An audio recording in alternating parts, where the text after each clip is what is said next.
When it comes to towing, seeing is believing.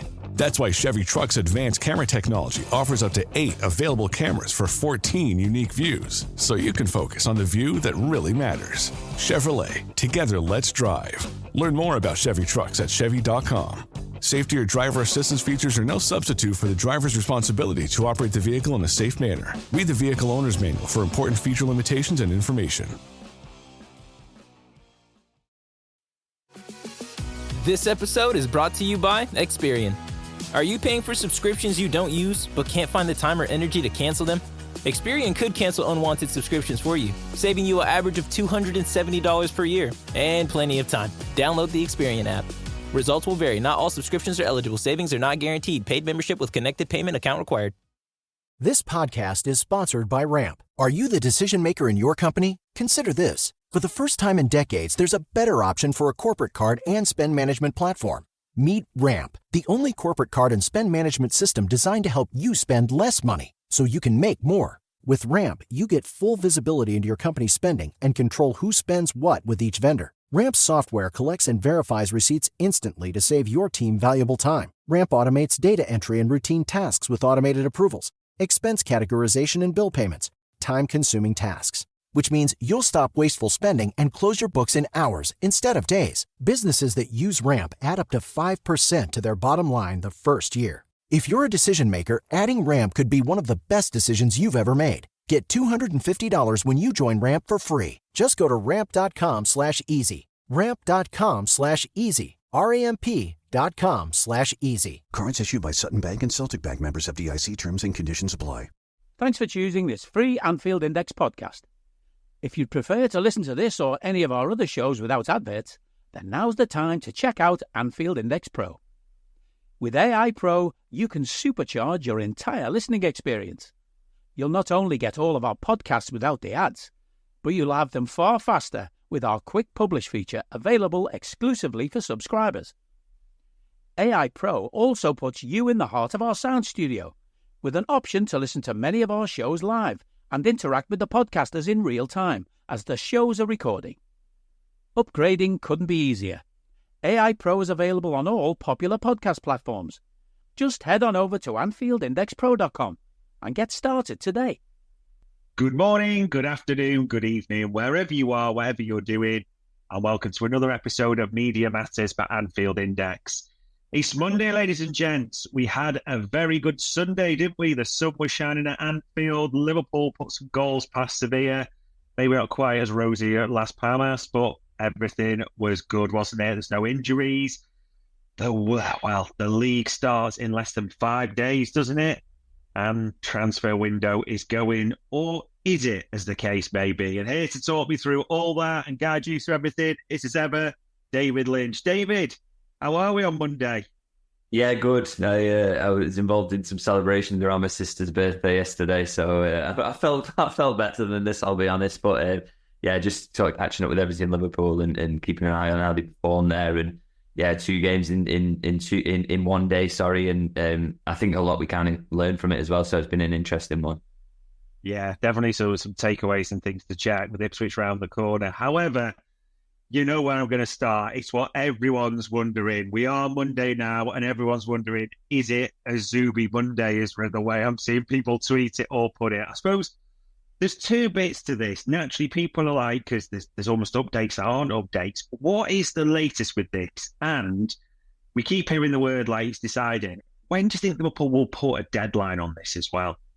I kind of was under the impression that not that anyone, Liverpool sort of tight-lipped about what that deadline is and when we can expect sort of movement on this. But I think, I would have always thought that the natural thing to say was, look, have a think over the weekend and then we'll move from there. So it, kind of feels that the early part of this week, or well, today really, I kind of would be surprised if there isn't some sort of movement on it, because, how long can you give him? Because Liverpool, at the end of the day, if you can't get this player, they'll want to get someone else in for that role who's similar. So I think it's kind of one of those where, surely we've kind of got to hear today and hoping to get some sort of update Liverpool side on that, whether it's a yes or a no. I suppose I've seen so many things on this. People are like, there's a camp that are now abandon it. It's had too long. There's the time like, wait, he's a class player.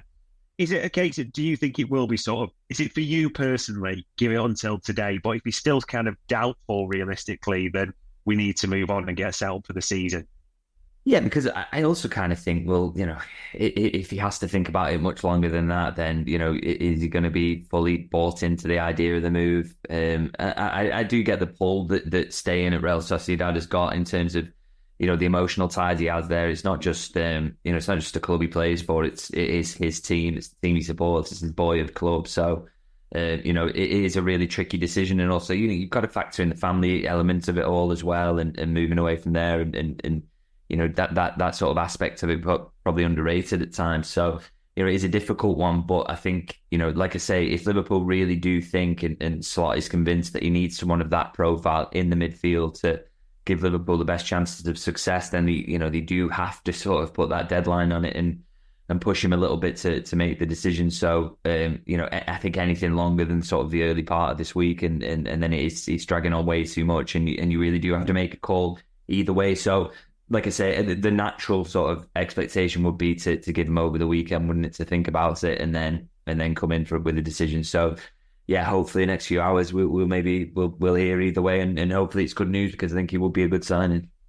Yeah, no doubts about it. I think you're right as well. We don't want to leave this going too long. One thing, though, interestingly, Liverpool do seem to be willing to leave to go a while.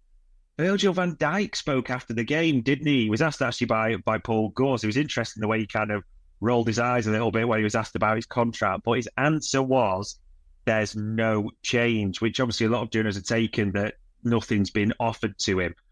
Were you surprised when you heard that? To be honest, no, because I knew when I spoke to him at the back end of last season that nothing had happened. There wasn't any expectation anything would happen over the summer, and it was always kind of, once you're back, we'll talk about this, and also that probably because of the timing of him coming back, that the back end of the transfer window, when it's going to be really, really busy, that the likelihood was that maybe after deadline day that they maybe would have a talk around then. So to be honest, not massively shocked by that, and I still think it's I understand it's kind of made a little bit of an impact with those words and in saying that, but like I say, I'm not massively shocked, and I do think it's something that those talks will progress, and obviously now that the players are back, but also they've got other things going on at the moment in terms of trying to get transfers over the line, incoming and outgoing. So it's only sort of 18 days, isn't it, till the end of the transfer window? You've got these players for the season at least, so the absolute urgency around it is maybe not there. So yeah, I think it's just something that's the ones that they're going to offer contracts to and how they move forward with that. It's going to happen in the next sort of few weeks, because it obviously it has to, but that would be my expectation around it. And I'm not massively surprised that they haven't rushed a contract in front of him in the week that he's been back. You're probably right. It's the way people have interpreted certain words, because the second part of his sort of interview, or in the sort of mixed area, wherever it was yesterday, he did actually say, explicitly, like, for this season, I would like to see us, sign more players if we're going to be competitive when the league the way it is. Now, the last time he said that, Cody Gakpo arrived not too long afterwards. So do you think this is a case Virgil knows something, or do you just think, because people have been taking this as a way that, as you know, some extremes will be always criticising owners, anything, or is it more just he's expressing an opinion, he's just being honest, simple as that? He's always very honest when he speaks to us, and I just think it's sort of a reflection of that. I mean, obviously he will see the stories as well that Liverpool are chasing players and that there's a possibility, and also he will know, and will have spoken to Slot as well, where Slot said, didn't he, that he expects a couple of signings. So I don't think it's just going to be Zubimendi if you get that one over the line. I expect more business to be done, and because that's what the manager said, and he wouldn't go on there say that if he felt that there was any risk that they would do no business. So I don't think Virgil's saying you've got to get business done or we're not going to be good enough. I think he just knows it's an expectation that will be the case. So I don't think he's trying to put pressure on the owners or anything like that. And I definitely don't think he's involved in recruitment decisions either. I just think he's making the point that the expectation is that there will be signings, and that is also my expectation as well. Yeah, and time is ticking for that. We're on the 12th of August. There's only a few weeks left till the end of the window. What it looks like it's pretty much done. I mean, we talked about Fabio Carvalho last pod, didn't we? And this one seems now that, barring the medical, the final bits, if you want, it's all pretty much done. Now, there was a bid from Southampton rejected for 15 million. It sounds like Brentford have got him for a fair bit more. And I suppose it'd be good because there's been different reports. What's your understanding of the deal and whether you think it's a good one for us as well?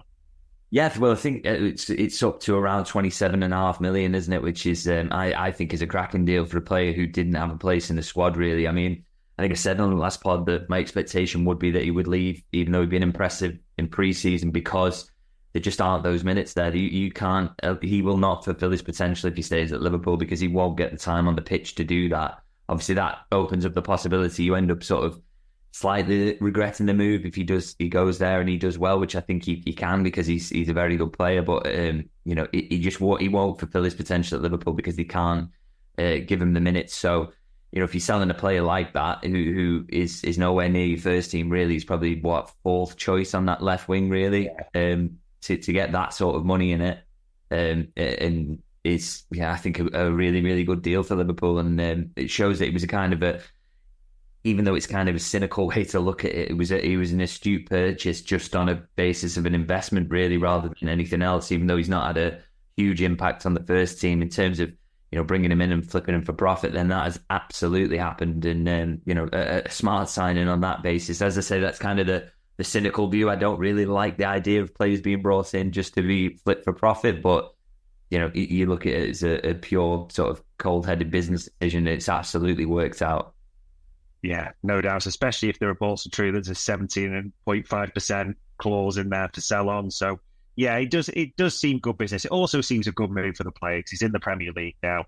You think he will start at Brentford. And speaking of solid bids, one that has been reported, Bobby Clark, isn't it? Red Bull Salzburg have got or had a bid of about £8.2 million rejected. I mean, we talked about Bobby Clark, and he is a popular character. Mainly it's linked to things like the Carabao, but is he still saying with you, almost as Carvalho, there's just not going to be the minutes? This is why this is potentially happening. Yeah, exactly that. I think you just cannot. You won't allow these players to fulfill their potential if they stick around at Liverpool because the game time just isn't there. I guess the thing is with Clark that's kind of caught us a little bit by surprise is that Liverpool haven't sort of explored loan options for him. Yeah. Clearly is, even though this bid has been rejected, it hasn't been rejected with the mindset that there's absolutely no chance we'll do a permanent deal for Bobby Clark. I think that is an active possibility that he does go in a permanent deal. And I think if Salzburg get in and around £10 million, then that deal will get done. So slightly kind of surprised by that because I think he's still only 19, is he? Yeah. I'm surprised Liverpool haven't kind of wanted to keep him on the books for maybe a couple more years. But again, from his perspective, probably makes a lot of sense as well to make this move because, really just get your career going, go to a place where you would play instantly. And I think he could have a really good impact there. So I think a good move from his perspective. But I must admit, slightly surprised that Liverpool aren't keeping hold of him for maybe a couple more seasons just to see where he goes because he showed such promise, hasn't he, when he's been in the first team. And I really do like him as a player. The fact that they've made that kind of call on him, that they're open to the idea of him leaving on a permanent is, just a little bit of a surprise, really. But we'll see whether that's a good decision or not if he does go, which I think, I would expect Salzburg to come back and make that deal, to be honest. Yeah, and it wouldn't surprise you if something like a sell or a buyback or something like that's in there to safeguard the club. They do it that way. And then the other one that kind of came out, it was yesterday as well. Ben Doak's been talked about for a loan, but quite a few reports yesterday that Liverpool are almost open to anything for the right money, i.e. a loan with an option, a permanent departure for the right fee. I mean, Ben Doak is obviously kind of liked that potential of beating a man. I know there's talk about his end product. Are you surprised there is these reports that, it could be permanent, or are you more leaning a bit like Clark, a bit like Carvalho, possible because of the minutes? Yeah, again, would make sense from that perspective in terms of development from good to go out. But again, I am slightly surprised, I'll be honest, with the way that maybe Jurgen spoke about him and obviously had real faith in his potential, that this decision around a permanent has been made as well. Again, I just thought it's worth, you take all the risk out of it, surely, if you get him a good loan move for a year and just see what happens with him, see whether he does add that end product or not and really kind of kicks on. So yeah, and again, Klopp almost spoke about him like he was an absolute guaranteed future first. So, maybe Slaughter's come in and doesn't really agree with that appraisal, but it's this almost kind of new edge of ruthlessness that we're seeing to Liverpool's business moment that, again, is not something that was a feature of how they operated under Jurgen. And I think it is real sort of marked how those decisions are playing out and what we're seeing this summer. It's, a little bit surprised by that with Ben Doak. And I guess, interesting to see now whether that does sort of materialise and whether a permanent offer does come in. And, it still is a possibility that he just leaves on loan. So we'll see how that kind of plays out. But yeah, a surprise that they're open to it, I'll be honest, because I just think, like I said, you just kind of can take all the risk out of it, can't you, if you just agree loan and see how things go. But clearly they are open to selling him at the right price, and we'll see whether that actually happens.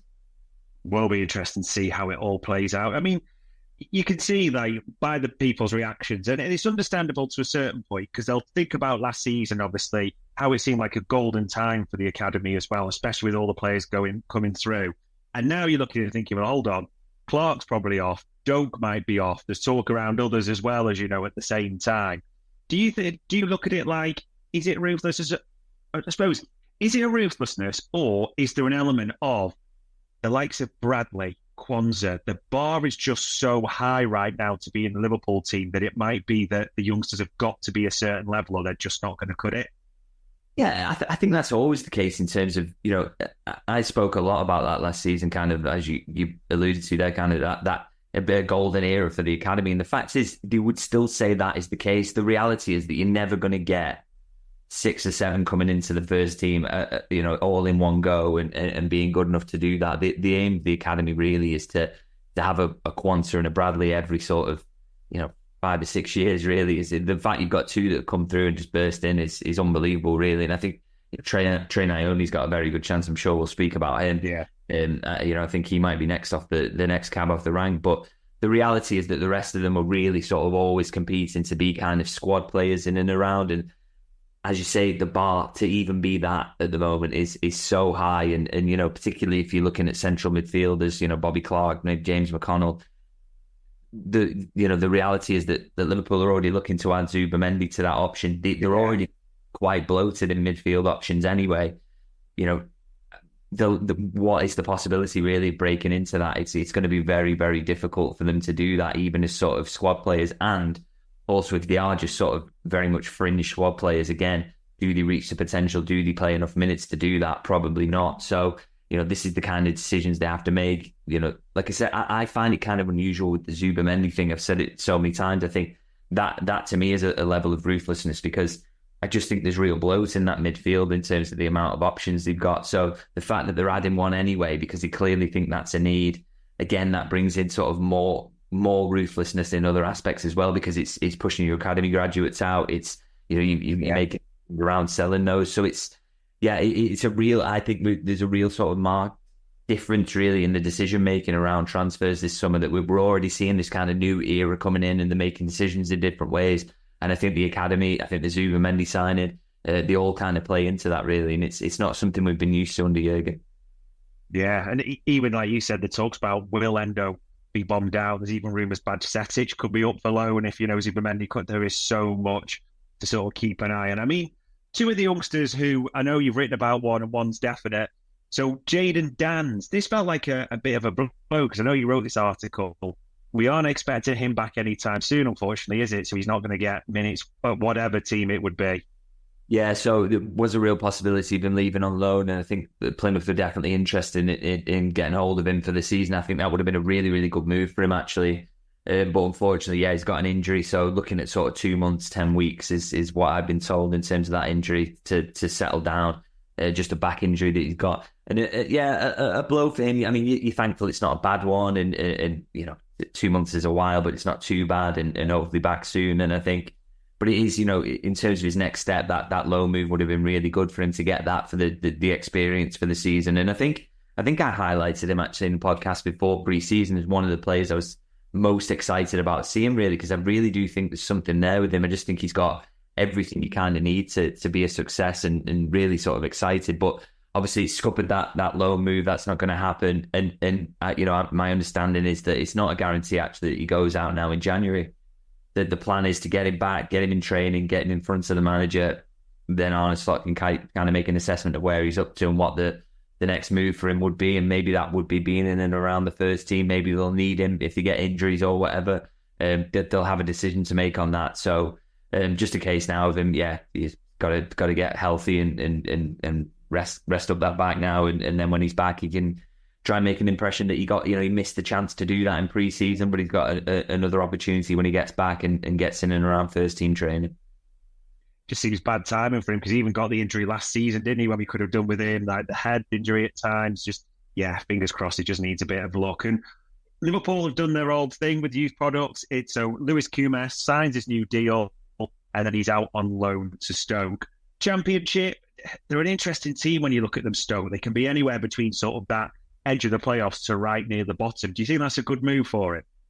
Yeah, I think so. I think somewhere that, Liverpool will have had guarantees about playing time, have no doubts about that. And they always try and make sure that's the case with the loans. And again, this is exactly what I thought, would happen for Doak. I thought for Clark is to get these sort of top end Championship, bottom end Premier League low moves as the sort of next stage in the development. Obviously, they're going down different routes, but I think for Kumas, this is a really good move. And, we didn't see loads of him in the first team in comparison to others. So he's maybe slightly behind them in terms of where he's up to in his development. But I think this will, really, if he does get the minutes, which Liverpool hope he will, then should be a real boost for him and really take him forward as a player, because there's obviously something quite exciting there. He's already got a Liverpool first team goal to his name. So, looking forward to seeing how he gets on. Will be interesting. And I suppose the other one to really talk about in terms of outgoing, because again, we know there's been bids turned down and it's been a lot of talking from the player himself. Sepp van der Berg. Now, it's almost straying into yesterday's games a little bit, but it was an interesting answer. I'm sure you've seen it from Arne Slot, that he didn't play a single minute because of load management. And then people naturally have thought, well, hold on, he only played 45 minutes in the last game against Manchester United, while others, including Ibu, have now played more. And we know Sepp van der Berg's injury record's pretty good. This is totally a loaded question, I get it. Sepp van der Berg, load management. Do you buy it? Yeah, not really, if I'm honest. I don't know if he's having a more intense training schedule than the other players or something like that. And clearly, it's that's something that has to be resolved over the next couple of weeks, isn't it? I think, I just can't see any outcome other than him making the move. Really, I know some clubs are umming and ahhing about the fee and the expectation around that, but there's such strong interest in him from multiple clubs who clearly wants a defender who's young and has got his level of quality. And I think he's done himself no harms in pre-season in terms of showing that. So I just expect that's going to resolve itself with someone finally putting enough money down for Liverpool, because he really strongly wants to go as well. It's not the case that he would, see himself sticking around to be fourth or fifth choice centre back. It's, obviously it is Liverpool you're doing that for, but they're just, again, like so many of the others, the minutes aren't really there. So, for him, it will be best. I think for Liverpool, it will be best as well. So I think that's one where I just expect that's going to resolve itself. And I think someone's going to finally pony up the money, to be honest. This episode is brought to you by our good friends at NFL Sunday Ticket on YouTube TV. I'm sure by now you've all gotten back into your Sunday routines, but they could be even better. With NFL Sunday Ticket and YouTube TV, you get the most live NFL games all in one place, every game, every Sunday. And you can even watch up to 4 different games at once with Multiview, one of my favorite inventions of this decade. It's exactly what you need to catch all the action.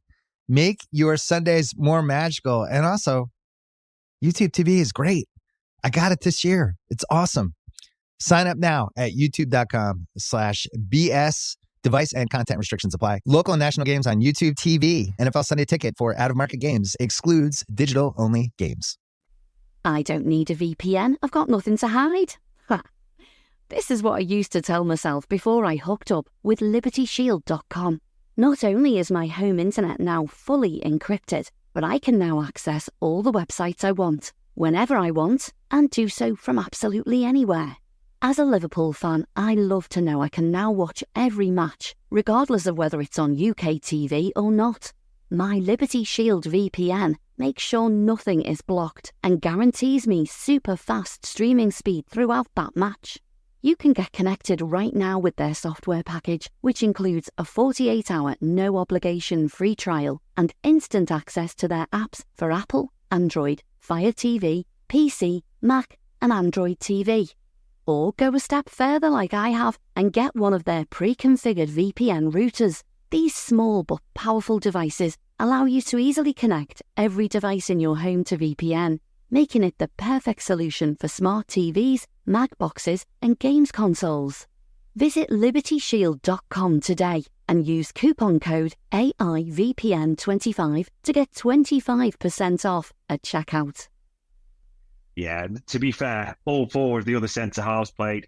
Even Nat Phillips plays. It feels like we should almost launch an appeal to get Nat Sale differently. But Nalo even plays as well, the youngster. So it's really hard to, without want to be derogatory of the manager, load management, I'm not sure it cuts it that way. Yeah, a lot will happen. I suppose while we're on a transfer theme, the only other one I wanted to mention to you, there has been a lot of noise around a keeper, surprisingly, and I'm probably pronouncing this wrong, but Marmadashvilli, this name that keeps coming up from Valencia, as in there's been, real interest with the potential of a long-term Alisson replacement where we might even buy him, loan him out, ready for when he does, whenever it happens with Alisson. Is there anything in that you've heard or sort of interest there? Yeah, so not heard anything personally on this one, to be honest, but it's an interesting one again. It sort of fits into this kind of this different approach that Liverpool are taking. Would this be something that would have happened under Jurgen, is buying a keeper for in 2 or 3 years' time when your first team keeper eventually leaves? I'm not so sure, really. It's kind of, there's a little bit of a stockpiling element to it. It's just, and also it's very much sort of something where it's that planning that you want your sporting director to be doing. Now, Liverpool have had, structure-wise, they've had issues with that over the last couple of years, haven't they? Two different sporting directors in 2 years. So you don't get to do things like this in terms of get ahead of things, because it's all about, thinking about the short term. And if there is truth in it. And I believe what's driving this is Valencia kind of offering the chance to sign him. So Liverpool are kind of making a decision on that. If that's the case, then, they're kind of weighing it up. And but I do think it's just fascinating, really, in terms of, like I say, it's that forward planning. It's that kind of ruthless element of thinking, well, Alisson's going to go at some point. Jurgen would so often with signings will be sitting them down and giving them the sales pitch, wouldn't he? Where he's saying you can't even imagine him doing that with the players, where he's saying, look, this is going to happen in a few years' time. You're going to come in. That's not a sales pitch you can imagine Jurgen doing. His would all be about, you coming in now to be my main man. You're the keeper. We think you're fantastic.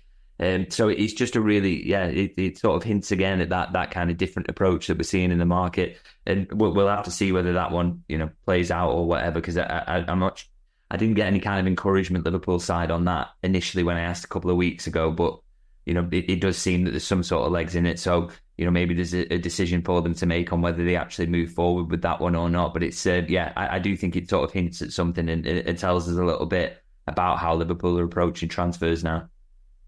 Yeah, I think you're right. Ruthlessness is probably the word. There doesn't seem to be any sort of sentimentality. People are definitely not getting trips to Blackpool anymore, are they? Or things like that for a chat. It does seem everything is being lined up for the future. So, we'll expect a busy week with fingers crossed for some good news. And, good news, 2 games yesterday. The first one probably far better than the second one. I think we'll keep the second one, Las Palmas, brief, because I think many people used it as their Sunday afternoon nap, the way it was going, to be honest. But the first one, 4-1, Jota volley, a couple from Diaz, and even young Trey Ione gets in on the score sheet as well. Lots of positives from that game for you, surely. Yeah, because, 1 week to go, your final friendly, you want to see a top-level performance. You want to see that Liverpool are ready, and I think we absolutely saw that. I thought they looked very, very convincing, creating chances for fun and looking very slick and looked fit and ready. I thought interesting in terms of starting lineup. I think, again, that surely is going to be the Ipswich starting lineup. Would be surprised if not. And some interesting decisions around that, maybe, in terms of who was in there and who wasn't. Because, again, that wasn't a load management, was it? That was the case that basically, because those players who didn't start, they started the one against Las Palmas. So I think it kind of gives you an idea of what the manager's thinking going into that Ipswich into the Ipswich game. And like I say, a couple of surprises. I think Harvey Elliott not being there was probably the big shock for me, to be honest. I thought the way he's played in pre-season, the way he finished last season, and his the way he's suited to slot football, really kind of surprised he wasn't in there, to be honest. But like I say, I thought in terms of the overall performance, really good, great goals. Some real obvious patterns of play we're seeing now as well, which again is really encouraging. I thought 2 of the goals were from very similar situations and moves that we have seen over pre-season. That one where he dropped the ball into the centre forward from the goalkeeper, played back out and then straight in behind. It's good to see those repeatable patterns, because I think that is something where, the latter part of Klopp, without being sort of, obviously Liverpool were fantastic last season, they did really well, but I think that it was kind of getting through by the skin of the teeth at times, wasn't it? And it didn't feel repeatable, whereas this is really, we're seeing signs of really controlled and precise football, which I think for the manager to have got that embedded so quickly is really encouraging, and I think gives us hope that there's going to be a good start to the season as well. So I thought the performance was really good and really encouraging going into that Ipswich game. Yeah, especially like you mentioned, that repeat pattern where we see Salah score the goal against Arsenal. This time it's Diaz tapping it in. It's that very much, you say, drop it in behind the forward, pass it into the space, and the third man runner. It's a pattern of play that we're all like to see. I mean, was that the best goal for you? Because like you say, there were some contenders out before yesterday. Was that your favourite, or was it another? I think I have to say the Jota one, to be honest. I think he just absolutely creams out of his left-footed volley. He's such a good finisher, isn't he? And I think he's going to be really hard to get out of that centre-forward role, to be honest. I think with Núñez, obviously, the hope is that the new manager can help him really kick on. But I think if Jota starts the season there, it's going to be tough to get him out of it, because he's just, the only question mark ever about him has been his fitness, hasn't it? When he's fit, he's absolutely unbelievable finisher. Really good presser as well, and links play nicely. So he's got so many qualities, and I thought that goal just really summed him up. It's which of the other forwards could have scored that? I'm not really sure. The quality of the volley is just, even, and I'm not saying that about Salah, by the way, in terms of, but he doesn't finish in the same way. I don't think. I think Jota is arguably the best finisher out of all of them. It's just been about getting him on the pitch, and that goal summed it up. And I think the other thing, you're right with Jota. You probably wouldn't have been surprised if he'd done it on his right foot coming across him as well, whereas Salah is naturally one-footed. Not that we're being derogatory about the Egyptian king at all, but yeah, it's special. And Diaz gets a couple as well. And this is a player that I know you've been a staunch defender of. I think this might have been quite a surprise for people, because we've seen the Endo talk, we've seen Curtis Jones quite a bit in the 6. But Ryan Gravenberch starts and does quite well, to be fair, as well. Were you surprised that it is, or it looks like it is going to be Gravenberch for the 6? Yeah, I maybe a little bit surprised, because I didn't think, you don't kind of think of him as maybe the most natural fit out of all of them to take on that role. Obviously, Liverpool are trying to sort that out in terms of signing Zubimendi, so I don't think this is a long-term plan or anything like that. But obviously, Gravenberch looks like he's going to be the one who does it against Ipswich, just purely on the basis of that starting 11 against Sevilla. And I actually kind of get it in terms of, certainly on the ball. The big question is off the ball, and whether he's going to be, really good at screening that area. It does help that you've got 2 in there. I think it makes it a little bit easier in terms of your defensive qualities and doing that element of it. But the one thing he has got, and it was a moment I think we spoke about on one of the podcasts actually in the pre-season friendlies, where he drops his shoulder and makes himself 5 yards in those deep positions where you've got to be cool and play out. And he definitely does have that quality in sort of tight areas. So if he is being closed down, he can progress the ball really well. So I do kind of like him as a fit for that. And I thought we saw a little bit of that. He is really good in those tight areas. But I must admit, slightly kind of surprised to see him there, because I thought Zubimendi's not going to be here for Ipswich, clearly, even if he does sign. I would have thought that it would have been nailed on that Curtis Jones maybe started in that double pivot. But I also thought that Harvey Elliott would definitely start, and clearly that's not going to be the case. So interesting decision from the manager, and I think it also does show that he is desperate to get someone in who can perform that role a little more naturally, even if Gravenberch did do well. Yeah, does seem almost unexpected. Like you say, the 6 has got to be able to take the ball under pressure, but progress it at the same time as well. It's very almost an attacking style, deep line playmaker. So yeah, it will be interesting to see if anything develops. And another player there that we kind of alluded to, because previously at the end of the season, the Euros, everyone was saying, listen, Cody Gakpo's going to get a run at the left wing and, he's going to do that. Luis Diaz maybe just sent a reminder yesterday, didn't he, in a half?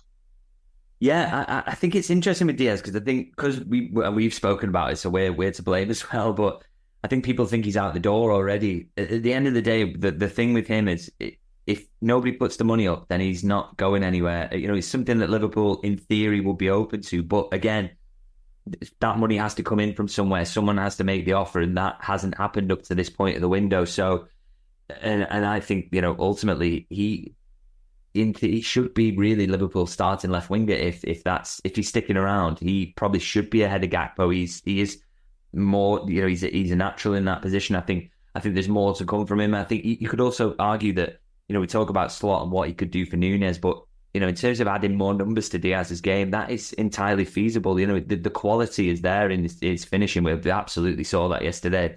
Not necessarily the tapping, which actually the tapping is probably one that will please you more in terms of just being there for the easy ones and getting those. That's where your numbers start to stack up. So, if he does stick around, which at the moment is exactly what's going to happen, because it doesn't look like anyone's going to come in for him. If he does stick around, then adding more numbers to his game is a real priority. And I think, really good start in terms of doing that yesterday. Looked really lively. And that's the only criticism of him, really. I think people talk about him, the overly critical of him, I think, on the basis that he doesn't quite have those numbers. But if he does add 5 or 6 goals more this season, with everything else it gives you in terms of his work rate is outrageous.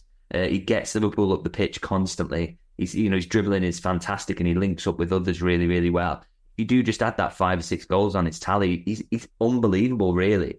That's it's only kind of a minor criticism of him that he could have done slightly better in his finishing in certain situations last season, but he's not by any means a player that Liverpool are trying to push out the door because he's got bags of quality at the end of the day. And I think, this excitement around Anthony Gordon and Diaz potentially leaving, it just forgets the fact that he is a quality player and there could be more to come from him this season. And I really, if he does stick around, which is the expectation at the moment, then I really do hope we see a little bit more of that because, he showed yesterday if he can just add those little bit of extra numbers, he's got so many other qualities to his game and he brings a lot and will probably be the nailed-on starter on that left-hand side.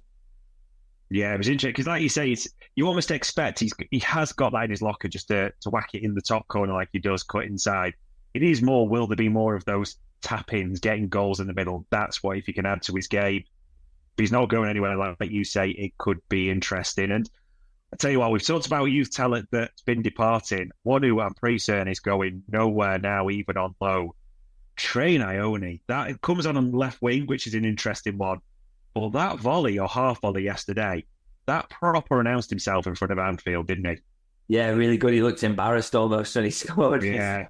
Looking kind of shy, and he's a young kid, isn't he? And you forget how crazy young he is, really. I can't think what I was like at that age, but he's doing wonderful things. And I think been incredible, really, to see how much faith Slot has in him. If he's made decisions over youth prospects in this pre-season, the one he's made around Ione is that he's going to be a big part of this first team squad this season. I think expectation is that he's going to get minutes, isn't he? Obviously not necessarily as a starter in the Premier League or anything or the Champions League or anything like that, but I think very much be pushing in and around the cup games, and I think sub appearances we'll see a few of those. They obviously just think he's a massive talent, and I absolutely agree with them on that front. He really does look special, and there's a chance for him to kick on this season. I think a low move probably wouldn't be good for him because I think physically he's not quite there. But sticking around and coming on in the right games for Liverpool, if they're a couple of goals ahead in the game and they just need him to come on and keep the ball and perform that role, he can absolutely do it. And it shows that there is real excitement around him at Liverpool. That's exactly what they only signed him a year ago, and they knew that he was going to be very close to first team and pushing that quite early on. And he is doing that, and I think Slot seems to absolutely love him. So yeah, really excited to see what more is to come from him this season. No doubt, yeah. It almost took the headlines yesterday with that half volley. And even someone who came in at the same time, young Narlo came on, he looked good. Lucas Stevenson as well. So there was a lot to like from what we saw yesterday. I mean, the Ipswich is interesting because I know you wrote about the Ipswich starting lineup, and then I think took us a lot by surprise. But in simple terms, what you saw against Sevilla, that's what you think is going to start now. Yeah, I think so. I'm trying to think actually about what when I wrote that. I think the one pick I didn't get maybe is Elliot for Gravenberg, possibly. I think I got the rest of it because I think he'd been dropping kind of hints in terms of what that would look like over pre-season. I think we had a really good idea, but I am just really kind of surprised by that midfield selection. And I think Harvey Elliott maybe have fair reason to be quite disappointed by that. Obviously, you don't see what happens outside of the pre-season friendlies, and obviously in training, Gravenberg must have done enough to earn that start, and I thought it did quite well in that role. But it is, a little bit of a surprise, and I think ultimately as well, we can read too much into sort of, Ipswich isn't the be-all and end-all, is it? Harvey Elliott is going to start an awful lot of games for Liverpool across this season. There's no question about that.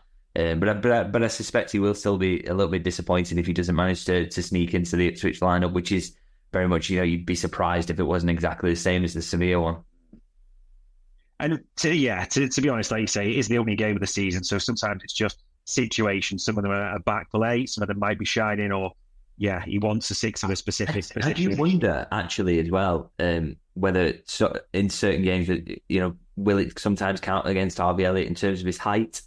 They're worried about set piece defending. You've already got Salah and Jota in your team. That really takes away some of your height from defending set pieces. As good as Jota is in the air, if you throw Harvey Elliott in an away game as well, and Ipswich maybe going to swing the ball into the box, does it make it difficult? Just kind of thinking out loud around that. What about why that decision's been made? Because, like I say, on pre-season performances, it kind of was just seemed surprising, didn't it, that Harvey wasn't in there, particularly as he'd linked up so well with Salah, and it's just a surprise one, really. I suppose the only other one that I thought as well is when you think of that third goal, that's a Bosley run, isn't it? Like, he has got that running power over Harvey, and that may be what possibly Slot's thinking. But again, if they're Ipswich, you've got 5 on the bench ready to come on, like Elliott, Jones, Konate if you need a defender, Gakpo and Nunes. You've got serious firepower there. So while they're all fit and everything staying as it is, there is serious options there, no doubt about it. And I suppose the only other thing to ask is, in a good way, we're all waiting on transfers like you. There's a lot of other clubs making moves. Some will be questionable, some will be good. Is there anything when you're looking around the window at the moment, you're thinking that stands out, be it good or bad for you at the moment? Trying to think of anyone who's made a signing really that's made me think, wow, that's really going to...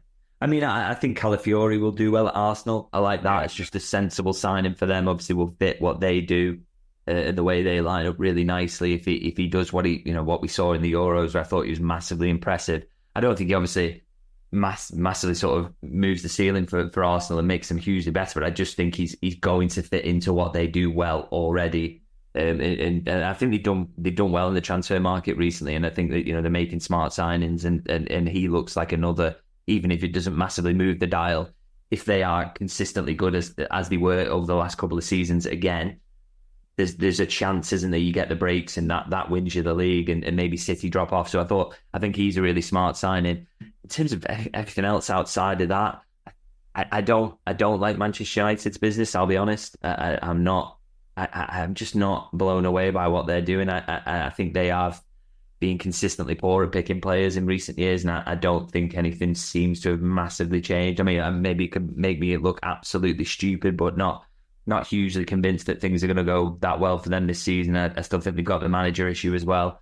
I think he's going to be under pressure immediately. So, I don't think anyone's made a signing that's absolutely blown my socks off and thought, I think if Liverpool gets Zubimendi, I think that could be the move of the window if they can pull that off in terms of what he will bring, how he will fit what they're doing, how he satisfies a need that they've had for such a long time as well. So hopefully that one gets over the line, and Liverpool will have the signing of the window. Let's hope.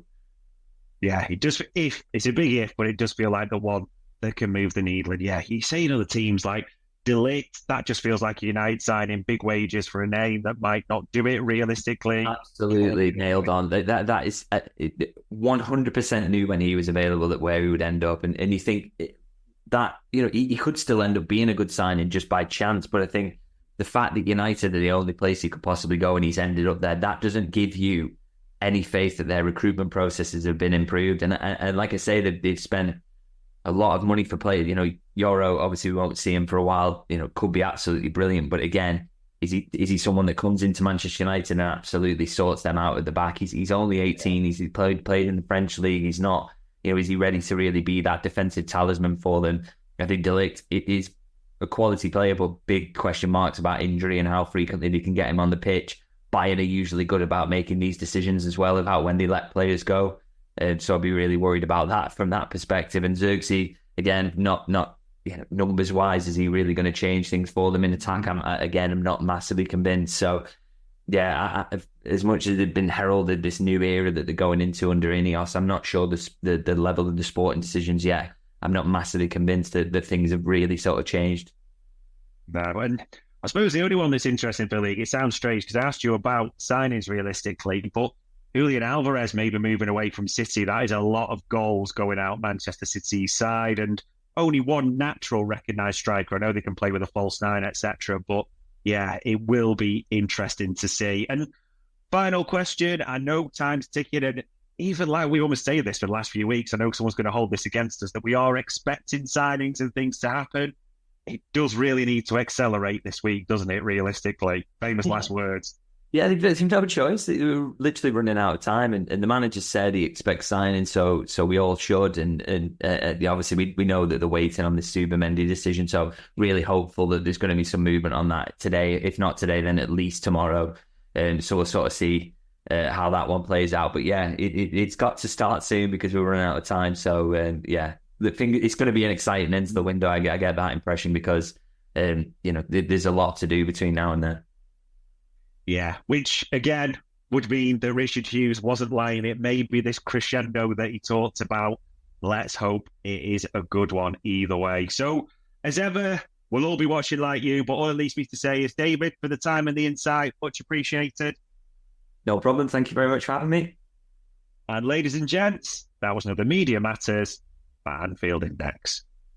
We hope you enjoyed listening to this Anfield Index show. Please be sure to subscribe to our channel so future podcasts find their way to your device automatically. There's nothing quite like fan engagement, and we'd love to know what you think of anything discussed on this show.